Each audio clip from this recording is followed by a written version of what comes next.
Euskaraldia. 11 egun euskaraz ahal den guztietan. Batu egingo gaitu.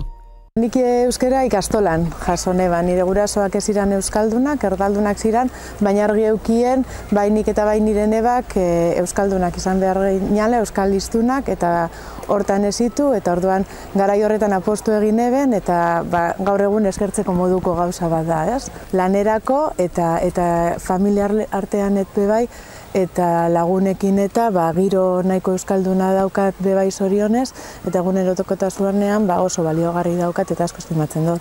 Hau bizi izateko prest nago, izena emondo dia, eta 11 egun horretan buru belarri sarriatuko naz edo ibiliko naz, lehenengo hitz hori euskeraz izaten. Sarritan jendearen ganako lehenengo hitza erderaz izaten da, eta askok eta askok euskeraz dakigu, euskeraz hitz egiteko gai gara, baina lehenengo erlazio hori erderaz izaten denez, erderaz jarraitzen dugu.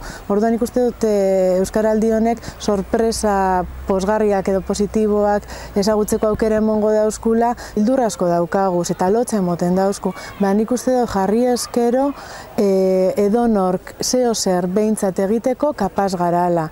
Hainbat adibide eta eredu dagoz, ikusten dugu atzerriko jende hemen ikastolan bertan bebai, irakasle atzerritarrak dagoz euskeraz hitz egiteko kapaz diranak, guraso asko bebai atzerritarrak izan daitekez, baina euskeraz hitz egiteko gaitasuna daukie eta esfortzu egin dabe eta egin dabe. Orduan nik uste dut bertan Euskadin ikasitako hainbat gurasok behintzat zeo zertzu egiteko kapaz garala.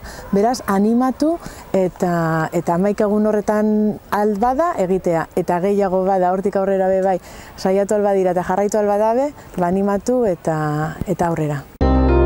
Ematen duena baino errazagoa da. Nik ahoa bizi euskaraz egingo dut. Bale, nik belarriak prest. Probatuko dugu Euskal Herria osoan? Euskaraldia. 11 egun euskaraz ahal den guztietan. Batu egingo gaitu.